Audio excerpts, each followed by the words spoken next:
Ephesians as we meditate on a couple of verses that we can use to worship individually this morning. Ephesians chapter 2, and I want to read from verse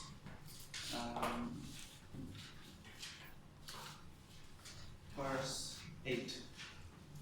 Can we all read this together? Ephesians chapter 2, verse 8. For it is by grace you have been saved through faith, and this is not from yourselves, it is the gift of God, not by works, so that no one can boast. Can we all read it together in one accord? For it is by grace you have been saved through faith, and this is not from yourselves, it is the gift of God, not by works, so that no one can boast. The word that I want to focus here this morning is that this is not from yourselves, but it is the gift of God. It is not from yourselves, but it is the gift of God. Has anyone received gifts lately? Birthday gifts? Anyone has received gifts? Any kinds of gifts? You know what I find amazing about gifts is that the recipient doesn't have to do anything, and the giver has to do all the hard work. The giver has to probably go to 2 or 3 malls, and they have to look at some specials maybe.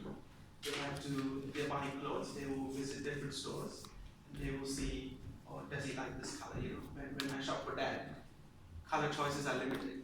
It either has to be shades of gray or shades of brown or blue. That's it, you know. So that's his requirement.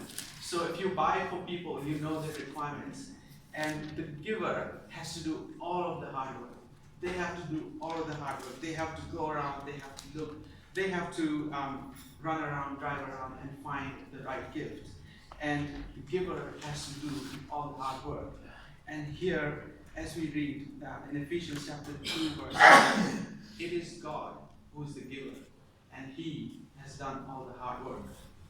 And here it says, for you have been saved. The gift is being saved. The gift is being saved. The gift is salvation. The gift is being free from our sins. And that gift, for us, as we receive it, it is free. But the person who gives it has had to work for it. The person who has given it has to work for it. And we say, you know, salvation is not of the works. That's not of our works. Salvation is not of our works, but it is of God's work. God has to work. Salvation still requires work on someone's end. A lot of people work to reach salvation. But in our case, God has worked to give us salvation that we receive freely. And that's the thought I want to leave with you, is that because we did not work toward our salvation, God has had to work. God has had to work.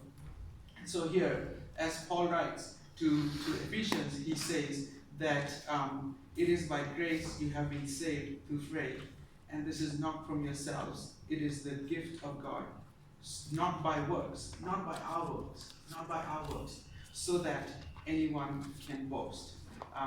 And so that's the thought I want to leave with you this morning. And another, if we read just a few verses from Psalm chapter 92, this is where the psalmist is praising God for his works. Can we read a few verses from Psalm chapter 92? And this is the psalm. It says, if you read in your Bible, Psalm 92, it says there, this is a song for the Sabbath day. The Sabbath day is when God's people came together and they reflected on what God has done for them. And here it says, it is good to praise the Lord and make music to your name, O God. We just did that. We praised the Lord and we made music to God's name. To proclaim the love in the morning. That's what we've done. We've proclaimed His love in the morning and your faithfulness at night. To the music of the 10-string lyre and the melody of the harp. We have these instruments to use to praise and worship. And here's what the psalmist says. Why are we doing this? This is the next few verses. Why are we praising? Why are we making music? Why are we proclaiming His love in the morning and His faithfulness in the night? Here is the reason. It says, for you make me glad by your works.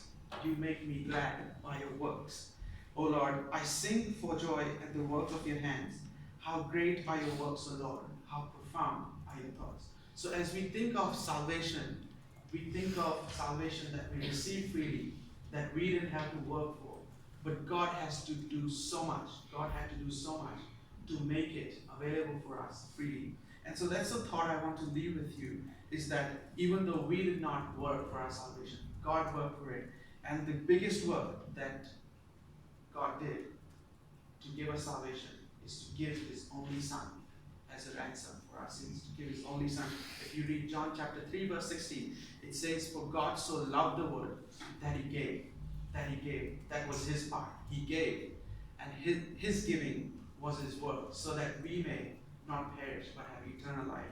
And so this morning, as we gather together, that's the thought I want to leave with you, is that it is not by our works, but it is by God's work. God had to do all of the hard yards. God had to do all of the hard work to give us the salvation that we receive freely. So as we close our eyes, and as we spend the next maybe 5 or 7 minutes meditating on this verse and on this thought, and anything else that God brings to your heart during this time, I encourage you to open your mouths and to lift up your praises and worship individually. Father, I thank you, Lord, for giving me salvation that is not of my works, Lord. For my works could never reach your standards, Lord.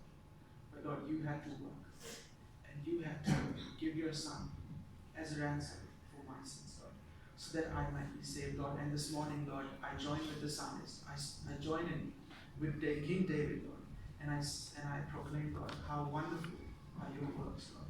And I sing for joy at the work of your hands, Lord, and how profound are your thoughts, Lord. Lord, I give you praise and I give you all my worship this morning.